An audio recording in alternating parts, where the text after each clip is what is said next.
এই দেখো বর্তমানে পিকের অবস্থা, যেটা নাকি কেউ পছন্দ করে না। এই পিকটাকে সবাই হেট করে, কেউ চায় না যে এই পিকটা থাকুক, সবাই চায় আমাদের ওল্ড পিকটা ব্যাক আসুক। কিন্তু দেখো সবাই এইখানে বেশি বেশি করে নামে, এখানে ভাই ভরপুর পুরো ম্যাপের অর্ধেক এনিমি এইখানেই নেমা যায়। আর অন্যদিকে যদি আমরা আমাদের ফ্যাক্টরিটার দিকে তাকাই তাহলে দেখতে পারবো যে ফ্যাক্টরিটা পুরাই খালি, কোনো প্লেয়ারই নাই। যেখানে নাকি আগে ম্যাপের অধিকাংশ প্লেয়ার নাইমা ফিস্ট ফাইট করতো, ওই জায়গাটাই এখন খালি পড়ে থাকে, মানে এতটা অবহেলা করে। তো আমাদের ওল্ড পিকটা যখন ছিল তখন সব পোলাপাইন ওইখানে নামতো না, বিভিন্ন জায়গায় নামতো, যার কারণে আমাদের পিকটাকে তুলে নেওয়া হয়েছে। এখন নতুন পিক দিছে আর নতুন পিকে কত পোলাপাইন নামতেছে।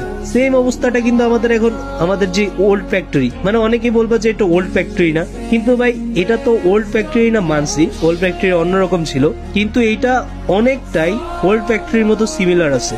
কিন্তু পিকের তো কোনো কিছুই নেই, সবকিছু উঠে নিয়ে গেছে। এখন যদি তোমাদের এত অবহেলার কারণে এই ফ্যাক্টরিটাকে উঠিয়ে নিয়ে যায় তাহলে কি করবা? পরে এসে ভিডিওতে বলবা যে ভাই ওল্ড ফ্যাক্টরি আমাদের ইমোশন ছিল। তো ভাই কোনো কিছু থাকতে মূল্য দিতে শিখো। চলো না ভাই আবার সবাই মিলে একসাথে ফ্যাক্টরিতে নেমে ফিস্ট ফাইট করি, কত আনন্দই ছিল সেই সময়। চলো আবারও ফিরে যাই। তো এই ভিডিওটা সবার কাছে একটু বেশি বেশি করে শেয়ার করে দিও।